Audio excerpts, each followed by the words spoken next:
Hello दोस्तों, नमस्कार। मैं रत्नाकर सर आप सभी का टारगेट गुरुकुल में तहे दिल से स्वागत करता हूं। दोस्तों, यह कंस्टिट्यूशन की हमारी चौथी श्रृंखला है जिसमें हम लोग राज्यपाल के बारे में पढ़ने वाले हैं। यहाँ आगामी पेपर जैसे आपका आर जो भी एग्जाम होने वाला है, इसके अलावा जो पीसीएस का भी पेपर 17 एग्जाम को होने वाला था, 17 तारीख को होने वाला था, वो टल गया है। तो कब होगा वो आगे भी इसका कोई डेट नहीं आया है। इस सभी एग्जामों में जो भी आगामी एग्जाम होने वाले हैं वो सभी जगह अगर राज्यपाल से क्वेश्चन आएगा दोस्त तो आप बड़ी आसानी से कर पाएंगे। आइए राज्यपाल के बारे में हम लोग अपनी पकड़ को क्या करते हैं, बनाते हैं और उससे रिलेटेड क्वेश्चन भी करने का प्रयास करेंगे। आइए दोस्त देखते हैं राज्यपाल के बारे में। सबसे पहली बात, अगर मैं राज्यपाल की बात करूंगा तो राज्यपाल ध्यान दीजिएगा किस आर्टिकल के तहत है, तो ध्यान दीजिएगा राज्यपाल 155 आर्टिकल के तहत है। राज्यपाल किस आर्टिकल के तहत है? 155। जिस तरीके से आप देखे होंगे कि राष्ट्रपति आपके आर्टिकल किसमें है? तो 52 में है। इसी तरीके से राज्यपाल किस पद पे है? राज्यपाल का आर्टिकल किसमें है? तो ध्यान देना है 155 में। जैसे आप समझ लीजिएगा जैसे केंद्र में राष्ट्रपति होता है वैसे राज्यों में राज्यपाल होता है दोस्त। तो बस राज्यपाल को अगर पढ़ रहे हैं तो वहां से वो रिलेट करते हुए पढ़ेंगे तो राष्ट्रपति के बारे में भी आपको सारी जानकारी मिल जाएगी यहाँ से।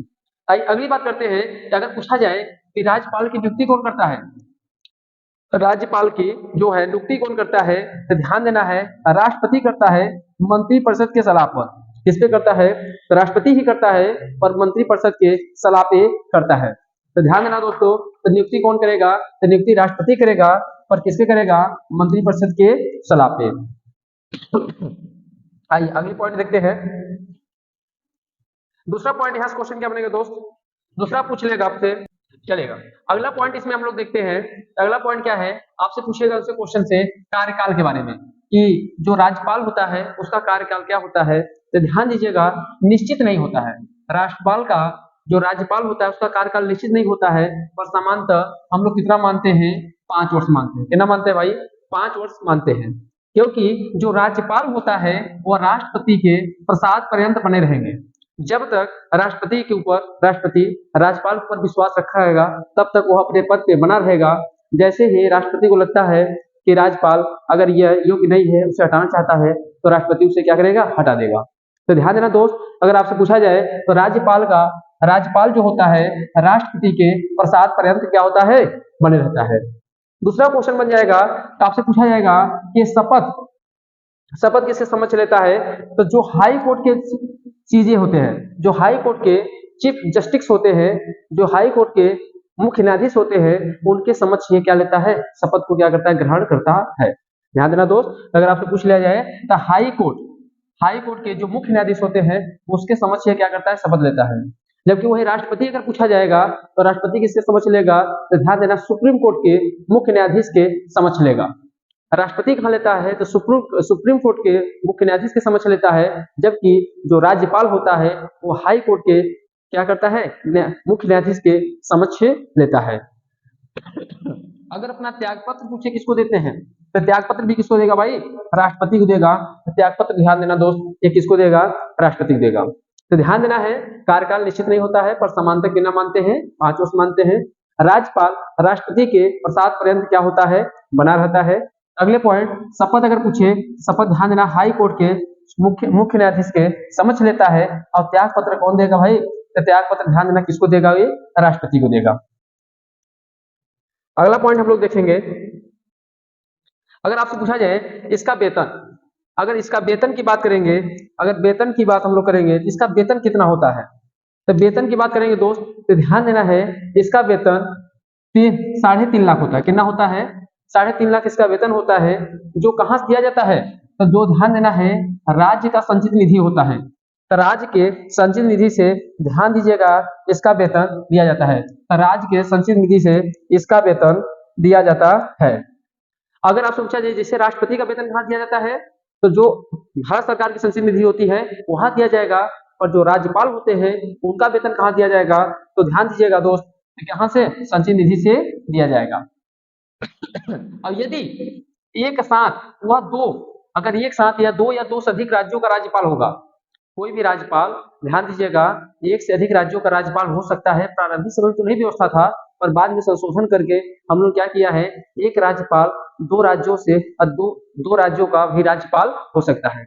जैसे यूपी की हमारी कौन थी, आनंदीबेन पटेल। आनंदी पटेल जो है हमारी कहाँ की, यूपी की भी है और कहाँ की है, मध्य प्रदेश की है। तो अगर उनका वेतन जब होगा तो ध्यान देना है वो राष्ट्रपति तय करेगा कि कौन सा राज्य उसे कितना वेतन देगा। वैसे तो उसका वेतन 3.5 लाख मतलब 3.5 लाख रुपया है, पर अगर ध्यान दीजिएगा अगर दो राज्यों का राज्यपाल है तो वहां पे वेतन तय करेगा कि कौन सा राज्य कितना वेतन उसे देगा। मान लीजिएगा अगर यूपी की मैं बात करूंगा, यूपी में यूपी और प्लस एमपी में कौन है, आनंदीबेन पटेल है। तो यहाँ पे इनका वेतन तय करेगा राष्ट्रपति, यूपी सरकार उसे कितना देगी और मध्य प्रदेश सरकार से कितना देगी। बात समझ में आए दोस्त। तो ध्यान देना है यदि एक साथ दो या दो से अधिक राज्यों का राज्यपाल है तो वेतन राष्ट्रपति तय करता है किसको कितना वेतन देना है। आइए दोस्त अब हम लोग देखते हैं कि जो राज्यपाल होता है उसका कार्य क्या होता है। राज्यपाल के कार्यों को मैंने कुछ खंडों में विभाजित कर लिया है। जैसे आपसे पूछा जाए उसका वित्तीय संबंध में उसका क्या कार्य होता है या वित्तीय प्रावधान को क्या करता है, तो ध्यान दीजिएगा जो राज्यों का जो धन विधेयक होता है, तो राज्यों का जो धन विधेयक होता है वो राज्यपाल के पूर्व स्वीकृति पर ध्यान देना कि राज्य विधानमंडल में प्रस्तुत किया जाता है। जैसे अगर धन विधेयक केंद्र के मामले में कहेंगे तो पहले उसमें राष्ट्रपति स्वीकृति दे देता है तभी वह संसद के पटल पर रखा जाता है। वैसे धन विधेयक की अगर बात करेंगे अगर हम केंद्र के लेवल पे तो ध्यान देना धन विधेयक जो होता है आर्टिकल कहाँ पर है भाई, आर्टिकल आप लोग बताएंगे 110 के तहत हमारा क्या है, धन विधेयक है। और धन विधेयक सदैव ध्यान दीजिएगा लोकसभा में पेश किया जाता है केंद्र के लेवल पे। ऐसे ही अगर राज्यों में बात करेंगे तो राज्यों में धन विधेयक कहाँ पेश किया जाता है, तो ध्यान दीजिएगा विधानसभा में, न कि विधान परिषद में। तो आप लोग ध्यान दीजिएगा कि जो भी धन विधेयक कोई भी मामला होगा तो धन विधेयक सदैव ही सदैव कहाँ ध्यान देना है, तो धन विधेयक का जो भी मामला होगा राज्यपाल के पहले ही हस्ताक्षर करा लिया जाएगा तब उसे राज्य विधानमंडल के पटल पे क्या किया जाएगा, रखा जाएगा। तो दोस्त ध्यान देना है कि हमेशा पहले राज्यपाल से स्वीकृति लेंगे और तब फिर हम लोग क्या करेंगे, धन विधेयक को प्रस्तुत करेंगे। इसके अलावा राज्यों के जो वार्षिक वित्तीय विवरण हो को सदन के पटल पे क्या करता है, रखता है। जो भी राज्यों के वार्षिक वित्तीय विवरण, क्योंकि ध्यान देना हमारे संविधान में कहीं भी बजट शब्द का प्रयोग नहीं किया गया है। जब आप पढ़ेंगे आर्टिकल 112 आर्टिकल 112 आर्टिकल बार बार गलती क्यों हो जा रहा है भाई, आर्टिकल 112 तो आर्टिकल 112 के तहत ध्यान देना है एक वर्ष का वित्तीय लेखा जोखा लिखा हुआ है। बजट शब्द का हमारे संविधान में कहीं भी प्रयोग नहीं किया गया है, तो उसी को हम लोग बोलते हैं एक वर्ष का जो वित्तीय लेखा जोखा होता है उसे ध्यान देना है कि कौन प्रस्तुत कराता है, हमारा राज्यपाल कराता है। जबकि अगर केंद्र के लेवल में देखेंगे तो केंद्र के लेवल में कहाँ होता है, आर्टिकल 112 के तहत होता है दोस्त। अगली पॉइंट आते हैं कि विधायी शक्ति उसकी क्या है। तो विधायी शक्ति बात करेंगे तो आर्टिकल 213 के तहत राज्यपाल अध्यादेश जारी करता है। अब ये बात होता है कि अध्यादेश राज्यपाल कब जारी करता है, जब किसी राज्य में जो सरकार चल रही है वो सरकार सही से अगर नहीं चल पा रही है या मान लीजिए दोनों सदन भंग चल रहे हैं तो उस कंडीशन में वहां राज्यपाल का लॉ चालू हो जाता है, जिसके तहत आर्टिकल 213 के तहत राज्यपाल क्या करता है, अध्यादेश जारी करता है। जबकि राष्ट्रपति, अगर राष्ट्रपति की बात करेंगे बच्चे तो यही याद कर लीजिएगा 123 के तहत राष्ट्रपति क्या करता है, अध्यादेश जारी करता है। जबकि राज्यपाल कब किस तहत करेगा, तो 213। इसी को बस आगे पीछे कर लेंगे तो आपको याद हो जाएगा। तो ध्यान देना है आर्टिकल 123 के तहत राष्ट्रपति करता है, जबकि 213 के तहत कौन करता है, तो राज्यपाल करता है। इसके अलावा आर्टिकल 200 के तहत ध्यान देना वीटो पावर लगाएगा, कौन लगाएगा, तो आर्टिकल 200 के तहत वीटो पावर कौन लगाता है, राज्यपाल। वही याद करेंगे दोस्तों राष्ट्रपति आर्टिकल 111 के तहत कौन लगाता है, हमारा राष्ट्रपति। तो राष्ट्रपति वीटो पावर किस आर्टिकल के तहत लगाता है, 111 के तहत लगाता है, जबकि राज्यपाल किस आर्टिकल के तहत लगाता है, आर्टिकल 200 के तहत ध्यान देना है वीटो पावर का प्रयोग करता है दोस्तों।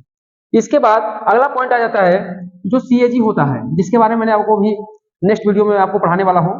इसके अलावा राज्य निर्वाचन आयोग हो गया, ये जो राज्य निर्वाचन आयोग हो गया, इन सभी की रिपोर्ट को राज्य विधानमंडल के पटल पे क्या करेगा, रखेगा। जो भी सीएजी अपना रिपोर्ट सौंपेगा, जो राज्य निर्वाचन आयोग अपना रिपोर्ट सौंपेगा, इन सभी रिपोर्टों को वो क्या करता है, राज्य विधानमंडल के पटल पे क्या करता है, प्रस्तुत करता है दोस्त। तो दोनों कार्य समझ में आ गए हैं, वित्तीय प्रावधान उसके क्या है और वित्तीय विधायी प्रावधान उसके क्या है। तो दोस्त यहाँ ध्यान देना, जो मैंने बताया हूँ वो राष्ट्रपति से रिलेटेड है, और यहाँ पे जो बात है वो किससे है, राज्यपाल से है। आइए इसके और नेक्स्ट कार्य देखते हैं, अगला कौन सा कार्य होता है।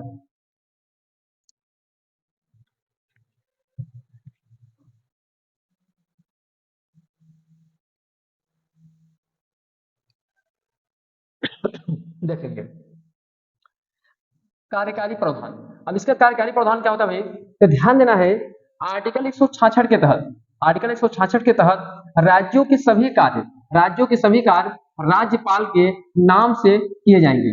मतलब मुख्यमंत्री जो भी कार्य करेगा वो सभी काम किसके नाम से किए जाते हैं, राज्यपाल के नाम से किए जाते हैं। वही केंद्र के लेवल पे प्रधानमंत्री जो भी काम करता है वो ध्यान देना है, राष्ट्रपति के नाम से किए जाते हैं।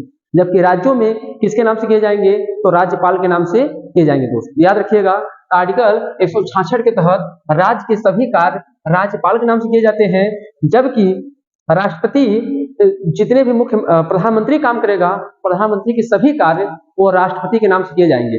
देखो प्रधानमंत्री या राज्यपाल, मुख्यमंत्री की बात करूं, ये पहले काम कर लेते हैं, उसके बाद उनको बता देते हैं कि भैया हमने ये काम क्या किया है।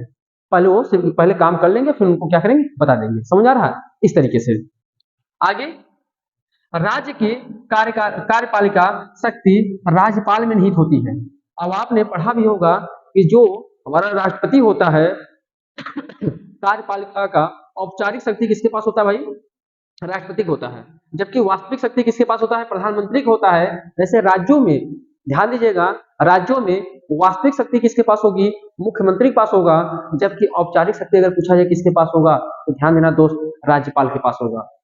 क्लियर है बातें समझ में आ रही नहीं आ रही है आप लोग को, ध्यान दीजिएगा। तो राज्य की कार्यपालिका शक्ति किसमें होगी, तो ध्यान देना है राज्यपाल में ही निहित होगी। इसके अलावा ये जो राज्यपाल होता है कुछ पदों की नियुक्ति भी करता है। तो ऐसे कौन कौन पद है जो नियुक्ति करता है, एक तो आपको मैंने मुख्यमंत्री पढ़ा चुका हूं, तो मुख्यमंत्री की नियुक्ति कौन करता है, राज्यपाल। इसके अलावा राज्य निर्वाचन आयोग, जो राज्य निर्वाचन आयुक्त होता है उसकी नियुक्ति कौन करता है, राज्यपाल। राज्य वित्त आयोग का भी नियुक्ति कौन करता है, राज्यपाल। एवं महाअधिवक्ता की भी नियुक्ति कौन करता है, राज्यपाल। ध्यान दीजिएगा, 4 पदों की नियुक्ति करता है, एक तो मुख्यमंत्री का, राज्य निर्वाचन आयुक्त का, राज्य वित्त आयोग का एवं महाधिवक्ता की नियुक्ति कौन करता है, तो ध्यान देना है कौन करता है, हमारा राज्यपाल करता है दोस्त। यही अगर बात करूं मैं आर्टिकल 161 के तहत, आर्टिकल 161 के तहत क्षमादान की शक्ति, आर्टिकल 161 के तहत क्या करता है, जो राज्यपाल होता है वो क्षमादान किसी कर सकता है। अगर कोई व्यक्ति मान लीजिए अपराध किया है, वो पेशेवर अपराध नहीं है, वह जेल में जाकर, कारावास में जाकर अच्छे अपने गुण को प्रदर्शित कर रहा है, और राष्ट्रपति के नजर जो वहाँ के कह सकते हैं जो जेलर होते हैं, अगर उनके नजर में वो अच्छा होता है, तो हमेशा जब गणतंत्र दिवस आता है तो उस गणतंत्र दिवस पे कुछ हम लोग जो कैदी होते हैं उन्हें हम लोग आजाद करते हैं। तो ऐसे जगह पे ध्यान देना है, राष्ट्रपति और राज्यपाल दोनों को क्षमादान करने की शक्ति है। जबकि राष्ट्रपति जो होता है आर्टिकल 72 के तहत, आर्टिकल 72 के तहत क्षमादान करता है, जबकि राज्यपाल होता है 161 के तहत। एक बार क्वेश्चन बना था दोस्त, क्या राज्यपाल मृत्युदंड को भी क्षमा कर सकता है क्या, तो ध्यान देना है, राज्यपाल मृत्युदंड को क्षमा नहीं कर सकता।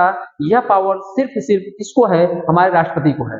तो राष्ट्रपति ध्यान देना है मृत्युदंड को भी क्षमा कर सकता है, पर राज्यपाल मृत्युदंड को क्षमा नहीं करेगा। बाकी किसी भी प्रकार का अपराध है तो क्षमा करने का प्रयास करता है, क्षमादान कर सकता है। तो किस आर्टिकल के तहत क्षमादान करेगा भैया, आर्टिकल 161 के तहत करेगा। जबकि राष्ट्रपति किस आर्टिकल के तहत करेगा, याद कर लीजिएगा 72 के तहत।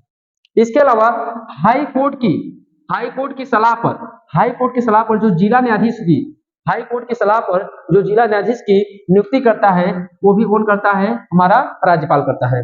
तो जो भी हाई कोर्ट सलाह देगा उसके सलाह पे जो भी जिला न्यायाधीश होते हैं उनकी भी नियुक्ति कौन करता है, तो उनकी भी नियुक्ति कौन करता है दोस्त, राज्यपाल। तभी हमने आपको कार्यकारी प्रावधान बताया, न्यायिक शक्तियां बताया। आप देखेंगे तो मैंने राज्यपाल की सारी शक्ति आपको बताया। तो देखिए कुछ पॉइंट आपको याद रखेंगे, जैसे अगर आर्टिकल 161 के तहत क्या करता है, क्षमादान करता है, तो वही राज्यपाल अगर पूछा जाए, राष्ट्रपति पूछा जाए तो आर्टिकल 72 की तरफ होगा। ठीक है दोस्त, तो जो भी बातें मैंने इसमें बताया है आप इसका अपने बाकायदे से अपना नोट्स बनाते चलेंगे, अच्छे से आप पढ़ते चलेंगे और आप देखेंगे राज्यपाल से जो भी क्वेश्चन आएगा आप बहुत ही आसानी से कर पाएंगे। दोस्त ये जो पीडीएफ है, अगर इस पीडीएफ को आप प्राप्त करना चाहते हैं तो हमारा टेलीग्राम चैनल है जिसका नाम है टारगेट विद गुरुकुल।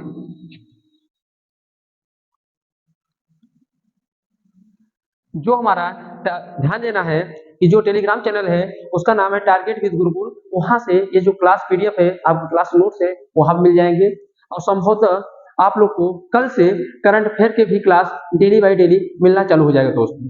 तो ठीक है दोस्तों, इस पे अब जो भी होगा आप लोग अच्छे से अपना नोट्स बनाइएगा। अगर कहीं भी आपको बातें नहीं समझ में आएगा तो आप कमेंट के माध्यम से बताने का प्रयास करेंगे। अगर आपको वीडियो अच्छा लगा हो, आपको कंटेंट अच्छा समझ में आ रहा हो, बातें सही तरीके से समझ में आ रहे हैं दोस्त, तो आप क्या करेंगे, आप समझ रहे हैं ना, लाइक सब्सक्राइब एंड शेयर करेंगे। और नहीं समझ में आ रहा है तो बाकी आप तो स्वतंत्र हैं। अभी जब मैं आपको मूल अधिकार पढ़ाऊंगा तो आपको मालूम है आर्टिकल 19 के साथ आप फ्रीडम है, आपको बोलने की आजादी है, समझ रहे हैं ना, घूमने की आजादी है, समझ रहे हैं। तो सारी आजादी आपको मिली है। जब आपको मूल अधिकार पढ़ाऊंगा तो आपको पता चलेगा कि हमको आजादी क्या क्या मिला है। फिलहाल दोस्त आज का जो हमारे छोटा सीरीज है यहीं पर समाप्त करते हैं। अब फिर आपसे मिलते हैं नेक्स्ट वीडियो में। Thank you very much. जय हिंद।